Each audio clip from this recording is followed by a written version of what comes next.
wabarakatuh. Ya, kita semua diri dan lain-lain tetap di rumah.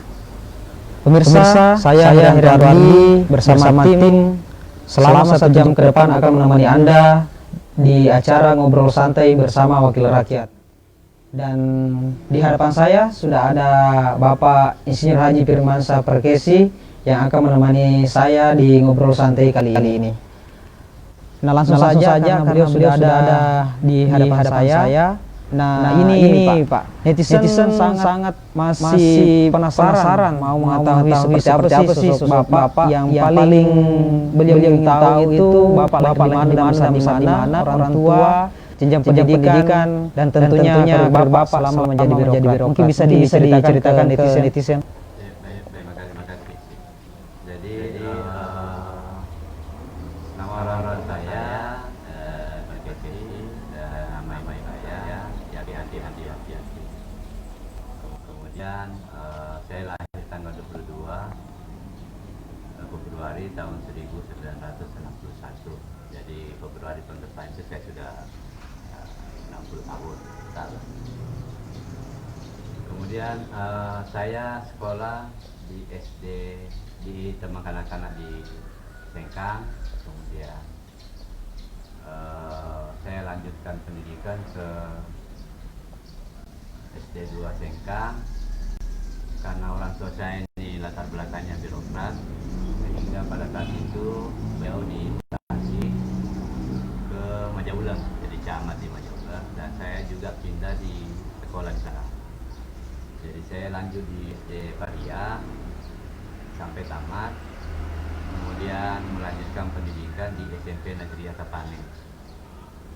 Nah, pada saat saya kelas 2, orang tua saya lagi dipindahkan ke kantor bupati, kantor daerah waktu itu, jadi kepala bagian keuangan, dan saya pun pindah sekolah SMP sampai di SMP Negeri 1 Sengkang sampai tamat. Setelah SMP saya melanjutkan pendidikan ke SMA Negeri 1 Makassar.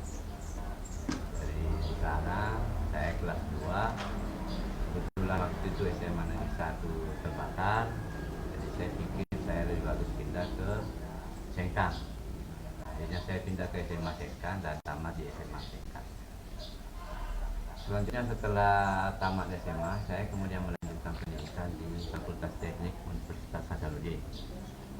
Alhamdulillah tahun 80, dan alhamdulillah saya selesai tahun 86 jurusan geologi, teknik geologi.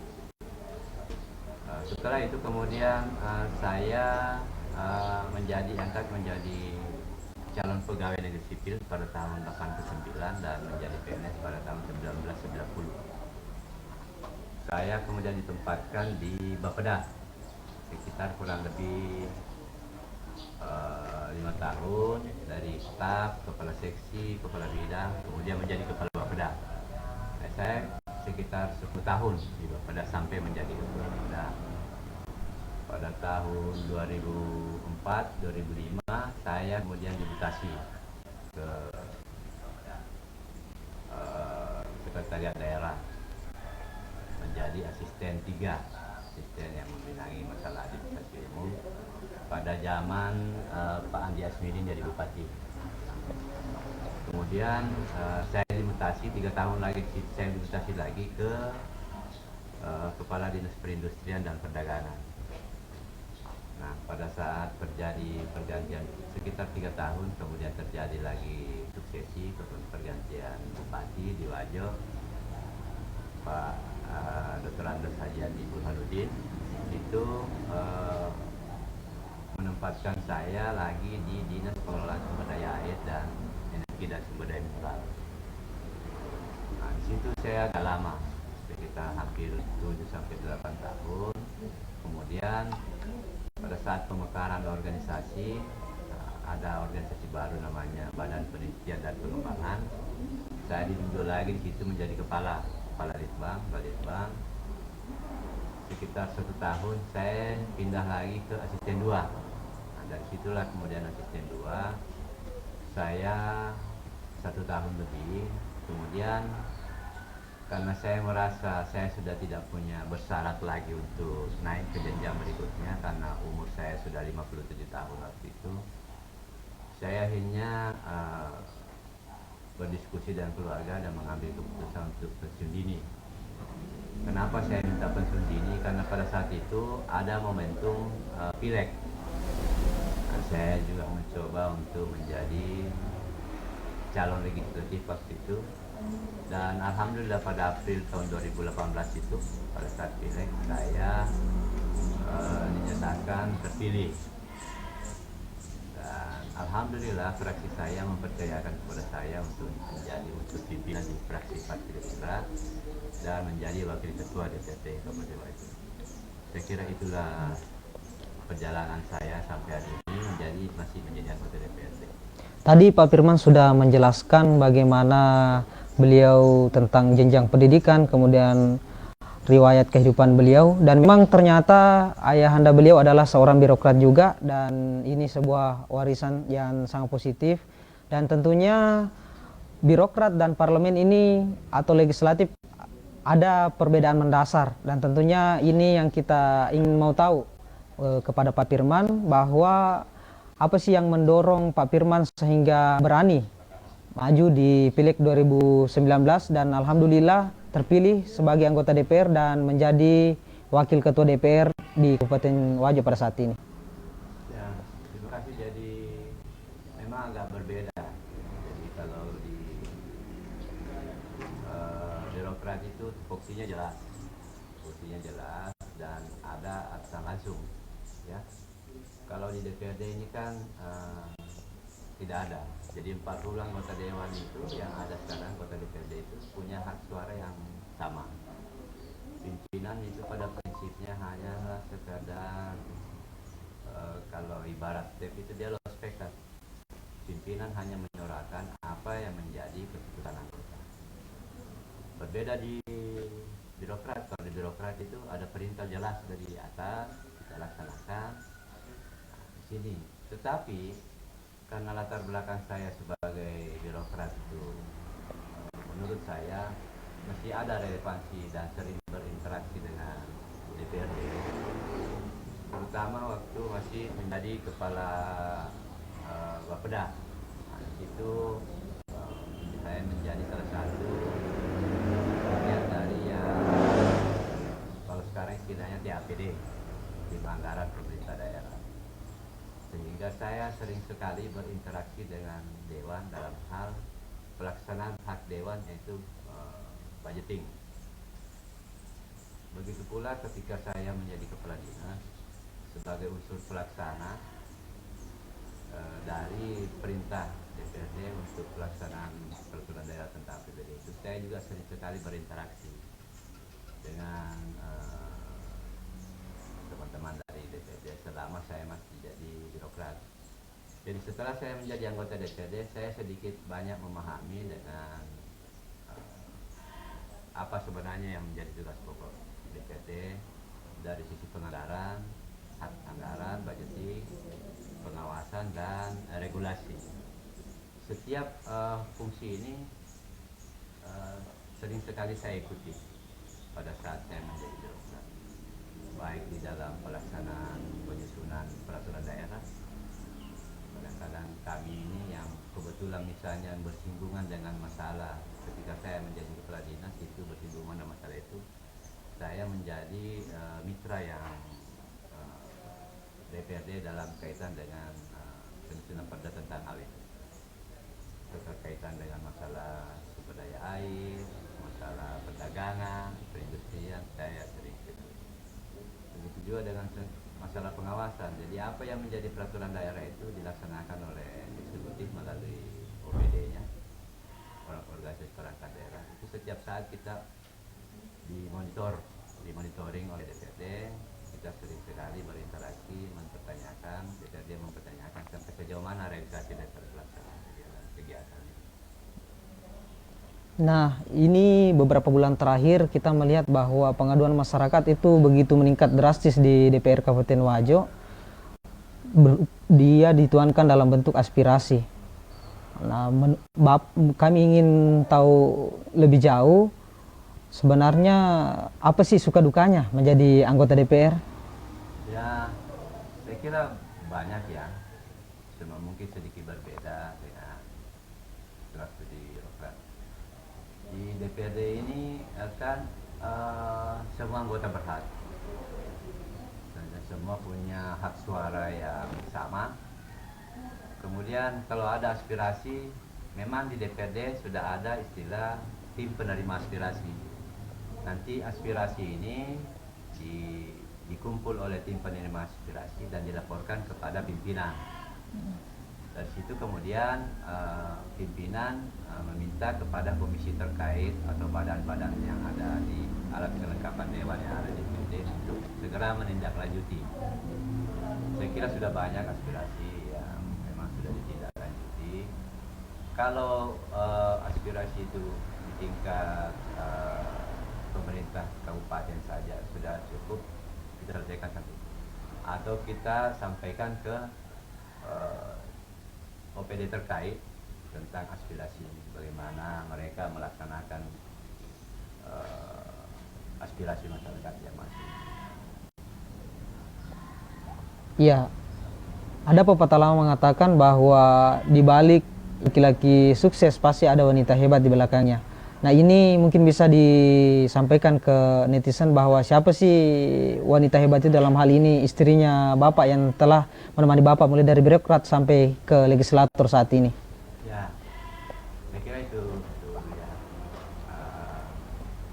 Saya itu menikah pada tahun 93 ya, dengan namanya Haji Andi Darlina Fahrudin.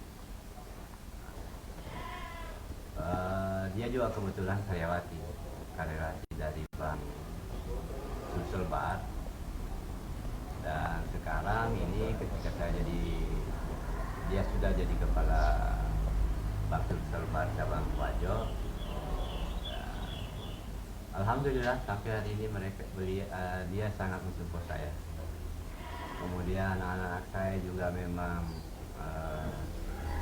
semua wanita, dan ketiga-tiganya itu kuliah di Universitas Hasanuddin mengambil jurusan Fakultas Kedokteran. Jadi yang tua itu sudah selesai dokter, yang kedua sementara mau koas, kemudian yang ketiga ini baru-baru diterima di Fakultas Kedokteran. Jadi saya kira support dari keluarga itu sangat menentukan itu bagi seorang suami. Ya, kita melihat akhir-akhir ini di dunia internasional bagaimana virus wabah COVID-19 ini sangat menghantui masyarakat dunia. Itu juga tidak terlepas kita di Kabupaten Wajo. Nah, menurut Bapak sendiri secara pribadi untuk memutus mata rantai COVID-19 ini, kira-kira apa yang ingin disampaikan ke masyarakat kita, Pak? Ya, saya kira ini wabah ya. Wabah di seluruh dunia, yang terjadi di seluruh dunia, termasuk di Indonesia dan di daerah kita. Jadi langkah-langkah yang diambil pemerintah menurut saya itu sudah cukup untuk dari sisi pencegahan. Misalnya mengedukasi masyarakat bagaimana supaya melakukan social distancing untuk memutus rantai itu.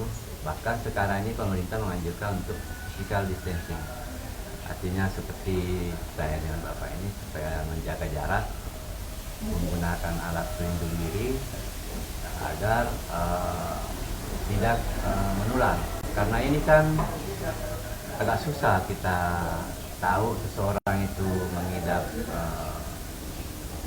menular atau menjadi carrier virus COVID-19 ini atau tidak. Selama belum ada pemeriksaan laboratorium, kita tidak yakin siapa sebenarnya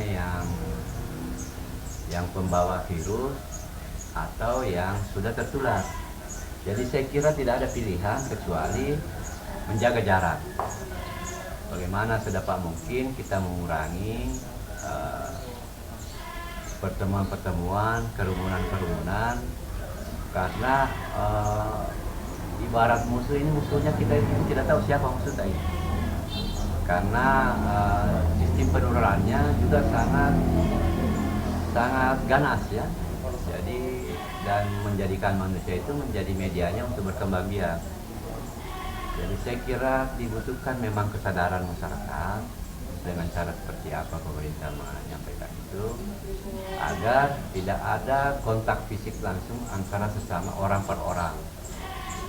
Ya, jadi memang harus stay di rumah, tinggal di rumah, menjaga jarak, dan memang kalau ada hal-hal yang penting paling untuk beli kebutuhan pokok untuk makanan sehari-hari. Saya kira anjuran-anjuran pemerintah ini sudah lumayan bagus. Nah, menurut Bapak sendiri, peran dari DPR dan partai politik ini seperti apa untuk memutus COVID-19 ini? Ya, saya kira DPRD ini jelas ya, beberapa teman-teman anggota Dewan itu sudah melaksanakan edukasi masyarakat tentang pentingnya ini menjaga tinggal di rumah. Yang kedua, banyak juga sekarang anggota DPRD yang melakukan penyemprotan disinfektan ke tempat-tempat umum, ke rumah warga, dan saya kira semua pengurus partai itu dari pusat sampai daerah sudah ada perintah-perintah dari instruksi dari masing-masing partai untuk melaksanakan pencegahan virus COVID-19 ini. Seperti kami di Partai Gerindra, seluruh anggota DPRD Partai Gerindra itu diharapkan menyumbang kepada DPD satu untuk pengadaan APK. Jadi seluruh anggota DPRD dari fraksi Partai Gerindra di Sulawesi Selatan itu diharapkan itu secara sukarela memberikan sumbangan melalui DPD 1 untuk diadakan pengadaan alat pelindung diri terus khusus untuk tenaga medis. Jadi alhamdulillah kemarin dari fraksi Partai Gerindra Wajo itu sudah semua memberikan bantuan. Ya ada dari 1 juta sampai 5 juta per orang. Nah, ini hampir tiap hari ada desakan dari masyarakat ke pemerintah untuk melakukan lockdown. Nah, menurut Bapak, apa efek yang terjadi ketika kita lakukan lockdown dan begitu pula kalau kita tidak melakukan lockdown? Ya, saya kira itu salah satu pilihan ya, pilihan pemerintah, dan saya kira Pak Jokowi sudah menjelaskan lockdown itu, lockdown wilayah itu perlu dipikirkan baik-baik, karena sekarang ini pemerintah pusat menyerahkan kepada gugus tugas penanganan COVID-19 di daerah masing-masing untuk mengambil strategi. Saya kira sangat efektif untuk dan saya dengar juga sekarang pemerintah daerah juga sudah mau mengambil langkah untuk di setiap perbatasan wilayah dari Topeng, dari Bone, dari Sidrap, dan dari Luwuk, termasuk pelabuhan Basala itu untuk memeriksa, mendeteksi. Deteksi awal tentu adalah suhu panas badan. Kemudian sedapat mungkin mereka tidak yang pendatang itu tidak singgah di Wajo, karena beberapa daerah sudah menerapkan itu. Tetapi untuk kebutuhan bahan pokok, apakah itu distribusi dari masyarakat, masalah bahan-bahan hasil kebutuhannya untuk disebar ke daerah, itu saya kira masih perlu. Tidak bisa. Kalau mau lockdown betul, mengunci sebuah wilayah, itu harus dihitung betul. Coba bayangkan misalnya mereka yang menggantungkan hidupnya dari pendapatan sehari-hari, misalnya tukang bemor atau penjual sayur yang menjual jualannya dari kebunnya di pelataran pasar. Nah, kalau mereka misalnya dilarang, dikunci itu wilayah, di lockdown, dari mana mereka dapat untuk menghidupi mereka? Sehingga untuk mengambil langkah ini, saya kira harus cermat menghitung betul orang-orang yang seperti itu, dan itu harus ditanggung oleh pemerintah. Kalau sudah ada wilayah diisolasi, itu pemerintah menyiapkan minimal kebutuhan pokok, 9 kebutuhan pokok itu harus ada. Nah, sekarang pertanyaannya apakah pemerintah mampu menyiapkan itu? Jadi saya kira menurut saya lockdown terbatas itu bagus. Jadi kita yang sudah ada di Wajo, di Kabupaten Wajo, sedapat mungkin sudah tidak keluar Wajo. Sebaliknya kita juga tidak kedatangan. Kalau ada keluarga atau sanak famili yang mau datang ke Wajo, disarankan untuk tidak dulu datang sampai wabah ini berakhir. Saya kira itu mengenai lockdown ya. Jadi memang harus cermat betul. Jadi gugus tugas masing-masing daerah itu termasuk Wajo itu harus menghitung cermat betul itu. Dan bagaimana sekarang ini tidak ada terlalu banyak pergerakan masyarakat. Jadi kalau misalnya saya sarankan misalnya keluarga saya jangan dulu, tinggal saya dulu di Makassar atau di mana. Khusus untuk yang melewati Wajo itu harus ada pemeriksaan yang ketat. Apakah dia tidak tertular dan tidak singgah di Wajo. Saya kira itu. Nah, ini ada beberapa langkah yang telah dilakukan oleh pemerintah daerah dalam memutus mata rantai COVID-19 ini. Menurut Bapak sebagai anggota DPR dan dari fraksi Partai Gerindra, apakah itu sudah tepat atau masih ada hal-hal yang perlu ditambahkan sebenarnya? Saya kira sudah beberapa langkah. Cuma memang beberapa hari yang lalu kita komunikasi dengan tim anggaran untuk segera melakukan pergeseran anggaran. Karena kondisi rumah sakit kita ini sekarang ini dan termasuk puskesmas itu sangat mengkhawatirkan.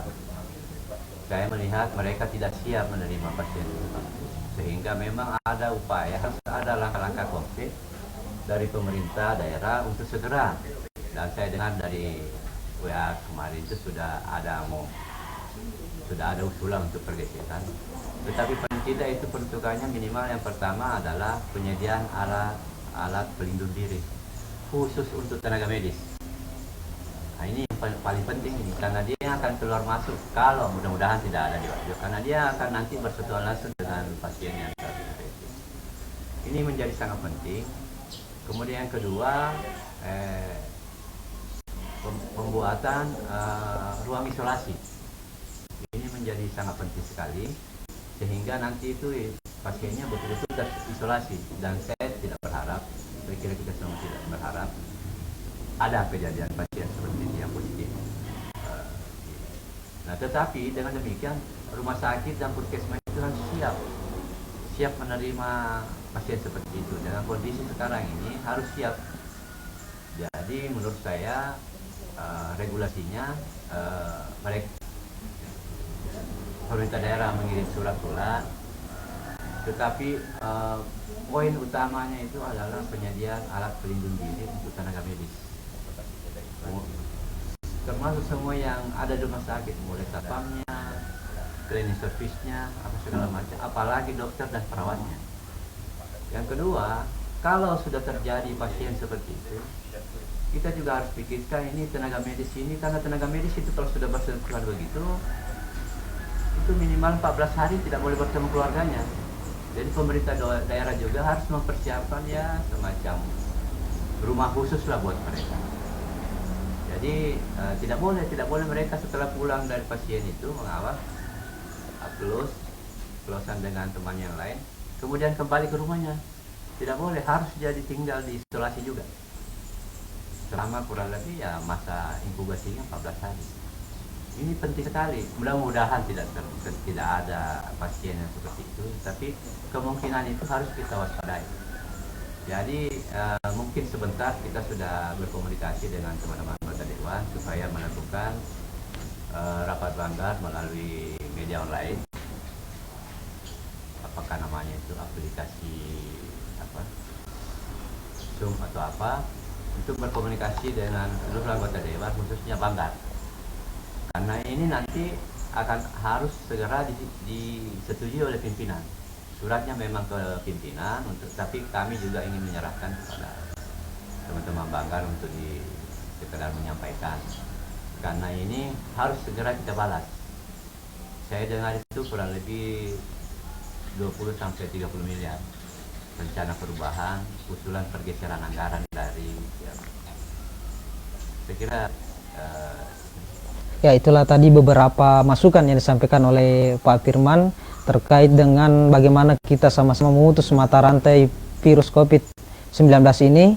Dan tentunya beliau juga di DPR sangat kemudian menunjang agar adanya kemudian anggaran yang disediakan untuk para medis yang akan siap siaga dalam menangani virus COVID-19 ini.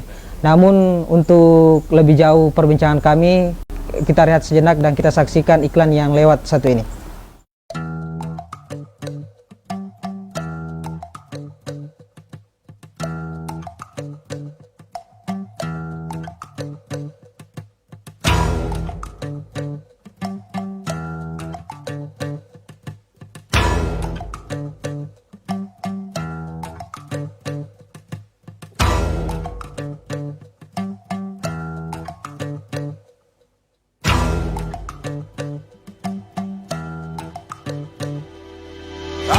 Cinta sudah dibuang, jangan harap keadilan akan datang. Kesedihan hanya tontonan bagi mereka yang diperkuda jabatan. Oh ya, oh ya, oh ya, bongkar. Oh ya, oh ya, oh ya, bongkar.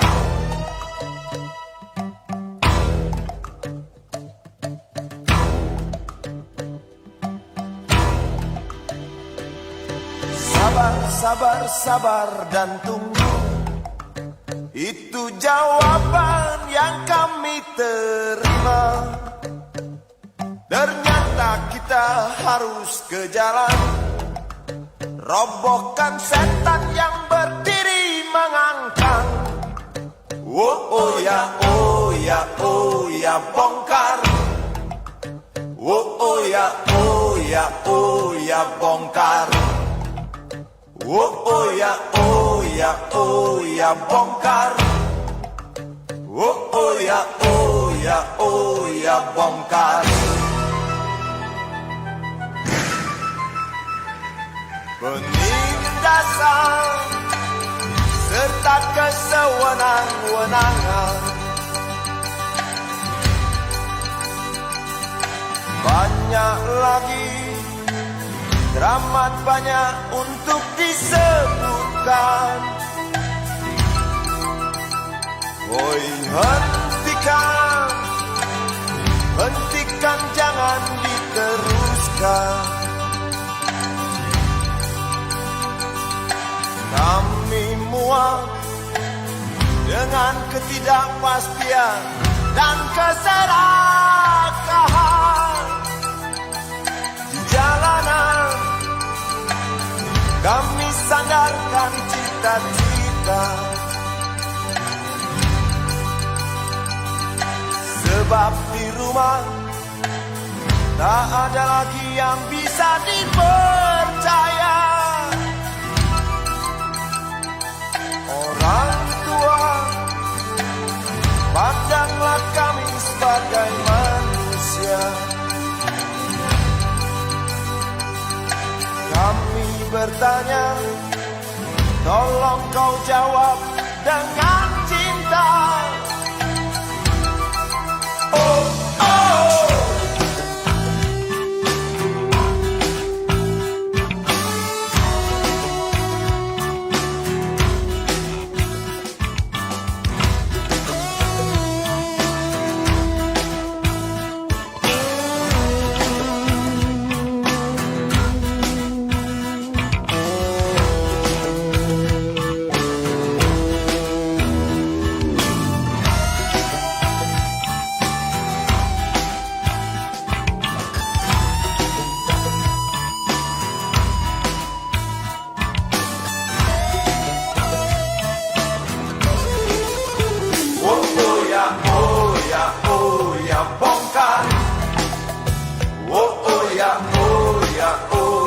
Bongkar. Oh ya, oh ya, oh ya, bongkar. Oh ya, oh ya, oh ya, bongkar.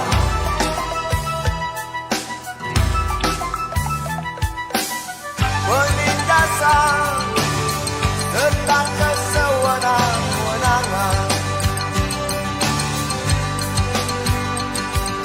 banyak lagi, ramah banyak untuk disebutkan. Oi, hentikan, hentikan, jangan diteruskan. Ya pemirsa, kita kembali lagi. Tadi Pak Firman telah menceritakan panjang lebar tentang riwayat hidup beliau, riwayat pendidikan beliau dan karir beliau. Beliau adalah seorang birokrat dan kemudian memilih jalan pengabdian kembali kepada masyarakat di jalur legislatif, dan beliau tentunya telah mewakafkan dirinya untuk pengabdian kepada masyarakat di Kabupaten Wajo, terkhusus di Dapil 1 Tempe. Nah, kita tentunya ingin mendengar tentang sepatah kata dari beliau untuk masyarakat kita yang sekarang ini tentunya lagi uring-uringan dan mawas diri terhadap COVID-19. Mungkin ada yang bisa kita sampaikan kepada masyarakat kita yang tengah dilanda uring-uringan terkait adanya COVID-19 ini.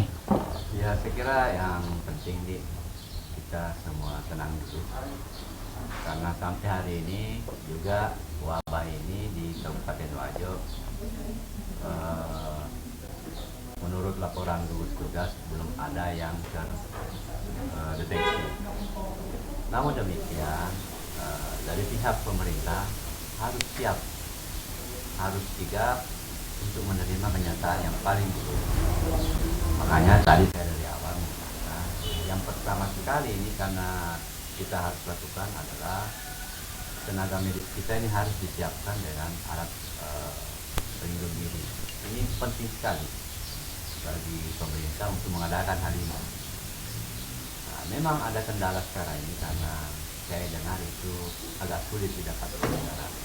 Sekalipun ada anggaran, tetapi mungkin agak sulit mendapatkan barangnya karena hampir seluruh Indonesia, seluruh rumah sakit daerah di Indonesia ini itu membutuhkan. Dan jumlahnya tentu jumlah yang cukup besar. Yang kedua adalah rumah sakit ini harus punya siap dengan ruang isolasi. Kalau misalnya puskesmas sudah ada deteksi seperti itu, dirujuk ke rumah sakit mau tidak mau harus menyiapkan ruang isolasi. Yang ketiga adalah perawat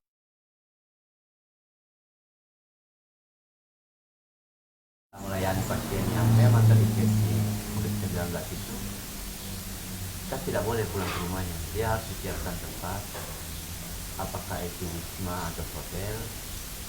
Ya, selama dia masih bertugas harus siapkan tempat itu. Yang keempat tentu pemerintah juga harus memberikan insentif ya bagi tenaga medis seperti itu, karena itu mereka mempertaruhkan nyawanya. Jadi saya kira kita harus bijaksana itu. Dan khusus kepada masyarakat, saya himbau untuk mengurangi keluar rumah. Kalau bisa di rumah saja, kalau memang di sini juga sudah ada mau beli online, saya kira dimanfaatkan itu. Dan yang di rumah juga kita harus selalu siap dengan sabun cuci tangan. Kita harus selalu siap begitu bersentuhan dengan apa saja, setiap saat kita bisa mencuci tangan. Karena di air yang mengalir seperti itu pemerintah. Jadi menurut saya ini adalah hal-hal yang penting untuk dilakukan, dan kepada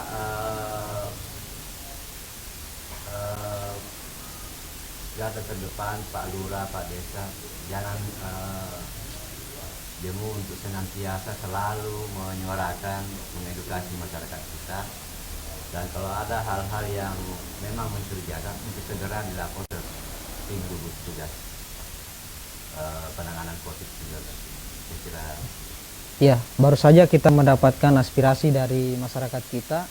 Ini terkait masalah masyarakat kita yang memiliki berbagai jenis profesi. Ada yang sebagai tukang ojek, bentor, dan lain sebagainya, yang merasa bahwa kalau kita tinggal di rumah, pendapatan kita mau makan dari mana, seperti itu. Nah, sementara di sisi lain ada pernyataan pemerintah pusat yang mengatakan bahwa ojek dan para pelaku usaha yang lain itu akan diberikan kelonggaran dalam pembayaran kredit. Nah, ini sementara di sisi lain sebenarnya itu baru penyampaian secara lisan, belum ada secara tulisan. Nah, pertanyaannya kemudian menurut Bapak sendiri apakah ini akan terrealisasi atau hanya sekedar lisan saja bahwa ini hanya sekedar disampaikan saja ke tengah-tengah publik? Ya, saya kira itu tentu tidak asal bisa, pasti nanti akan ada tindak lanjut. Hanya saja mungkin itu ini penting data jumlah orang yang itu kan sementara ini sampai sampai hari ini kan belum ada implementasi ya. Saya kira kita tunggu saja bersabar, dan di sana juga memang kerja keras kita gitu. Bahkan DAK yang dikirim ke daerah itu DAK itu yang dikirim ke daerah juga sekarang dihentikan, dan kemungkinan istilah pasalnya itu ditarik kembali ke pusat. Memang kelambatan juga, jadi memang sekarang ini lagi kita sabar saja menunggu, biarlah kita percayakan kepada tim gugus juga untuk melaksanakan informasi semua yang dianjurkan oleh pemerintah, karena itu penting sekali. Persoalan masalah kebijakan ekonominya saya kira dalam waktu yang tidak terlalu lama nanti akan diimplementasikan di seluruh Indonesia. Saya kira sekarang ini pemerintah pusat lagi mengadakan pendataan tentang pelaku usaha maupun pengusaha ekonomi lemah yang hidup di bawah ini untuk diberikan insentif dari pemerintah. Kalau seperti misalnya cicilan kredit bank, saya kira itu dengan mudah terdaftar karena datanya pasti ada di setiap bank. Tetapi bank sekarang ini juga kan harus menunggu petunjuk pelaksanaan daripada Ya pemirsa, itulah tadi perbincangan saya sama Bapak Firman Verkesi, bagaimana kemudian beliau telah menceritakan kita tentang bagaimana kita harus tetap mawas diri, dan adapun kebijakan pemerintah kita nantikan saja realisasinya. Semoga saja terrealisasi, karena kita tetap menunggu realisasi daripada kebijakan pemerintah tentang keringanan daripada kreditur yang ada. Nah, demikianlah perbincangan saya dengan Bapak Insinyur Haji Firmansyah Verkesi. Tetap cuci tangan, jaga diri, tetap di rumah, selamatkan satu, lindungi sejuta. Saya dan kru pamit diri, lebih dan kurangnya mohon dimaafkan. Billahi taufiq wal hidayah. Assalamualaikum warahmatullahi wabarakatuh.